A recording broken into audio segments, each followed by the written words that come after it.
আসসালামু আলাইকুম। দৈনিক আর নিউজ হেডলাইন্সে সবাইকে স্বাগত জানাচ্ছি। আমি তানজিলা টুইঙ্কেল। শুরুতে জানিয়ে দিব দেশের সংবাদ। গাজীপুরের কালিয়াকৈরে ঈদের ছুটি বৃদ্ধি ও কয়েকজন কর্মকর্তার পদত্যাগের দাবিতে বিক্ষোভ করেছেন একটি তৈরি পোশাক কারখানার শ্রমিকেরা। আজ সোমবার সকাল ৮টা থেকে পূর্ব মৌচাক এলাকায় শ্রমিকেরা সড়ক অবরোধ করে বিক্ষোভ শুরু করেন। পরে পুলিশ ও যৌথ বাহিনীর সদস্যরা ধাওয়া দিলে তাদের সড়ক থেকে সরিয়ে দেন। এদিকে পরিস্থিতি নিয়ন্ত্রণে আনতে মালিক পক্ষ কারখানাতে ২ দিনের সাধারণ ছুটি ঘোষণা করেছে।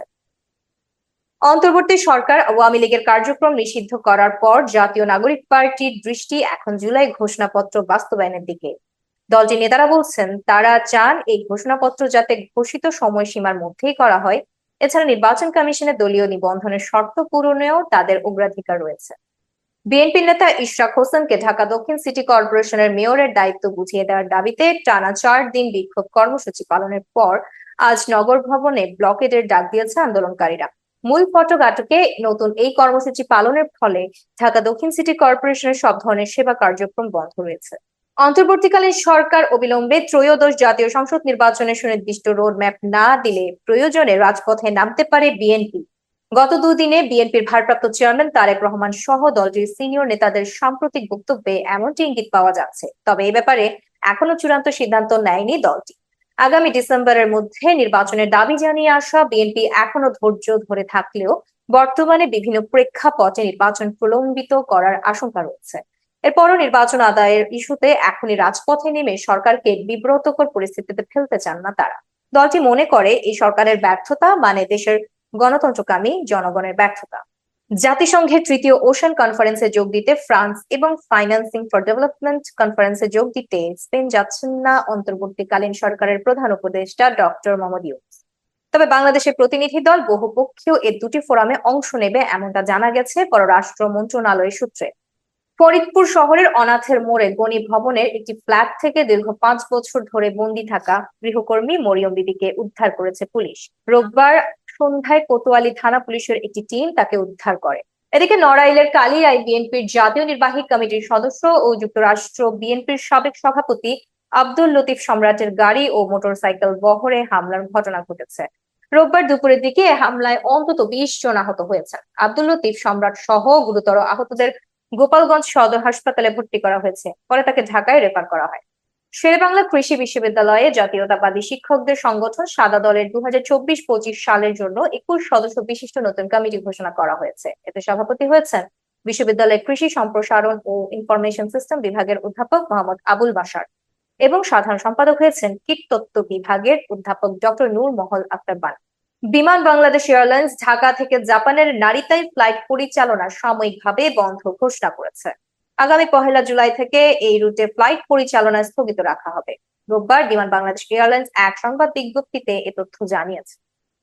ইতালির প্রধানমন্ত্রী জর্জিয়া মেলোনি ঢাকা সফরে আসার কথা রয়েছে আগস্টের শেষ সপ্তাহে। তার ওই সফরে অভিবাসনের ক্ষেত্রে বড় অগ্রগতি হতে পারে।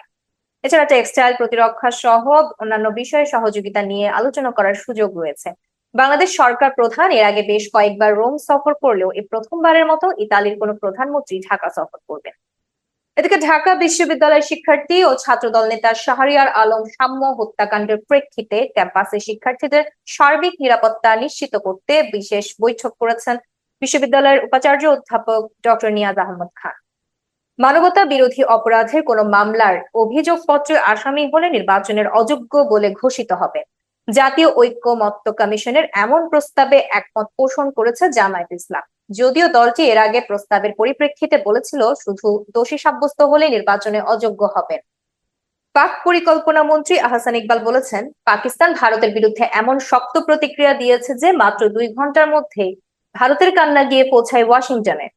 নারওয়ালে এক উদ্ধার সেবা উদ্বোধনের সময় তিনি বলেন, আমাদের নেতৃত্ব এখন আর হামলা করব কিনা এ প্রশ্ন করে না। সিদ্ধান্ত নেওয়া ও জবাব দেওয়ার মতো সাহস এখন আমাদের হাতে আছে। পাকিস্তানের টানা হামলায় ভারতের সীমান্তবর্তী এলাকাগুলোর চেহারা একেবারে বদলে গেছে। কাশ্মীরের নিয়ন্ত্রণ রেখা বরাবর বিস্তীর্ণ অঞ্চল জুড়ে বিধ্বস্ত হয়েছে শত শত গ্রাম।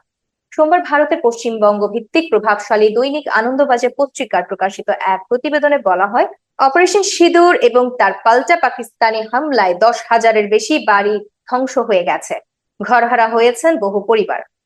একসঙ্গে চীন, পাকিস্তান, আফগানিস্তান, তাদের লক্ষ্য ভারত।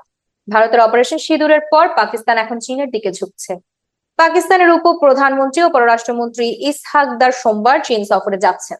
এ সফরে আঞ্চলিক শান্তি, নিরাপত্তা ও দ্বিপাক্ষিক সম্পর্ক নিয়ে চীনের পররাষ্ট্রমন্ত্রী ওয়াং ই এর সঙ্গে তার গুরুত্বপূর্ণ বৈঠক হবে।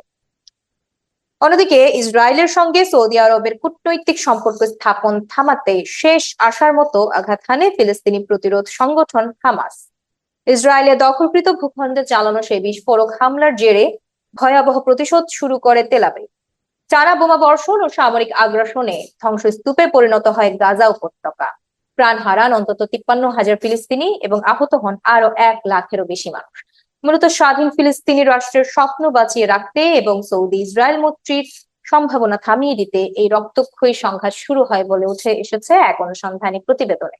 ধন্যবাদ এতক্ষণ সাথে থাকার জন্য। ডেইলি আর নিউজের সকল আপডেট পেতে চোখ রাখুন ফেসবুক পেজ ও ইউটিউব চ্যানেলে। ধন্যবাদ।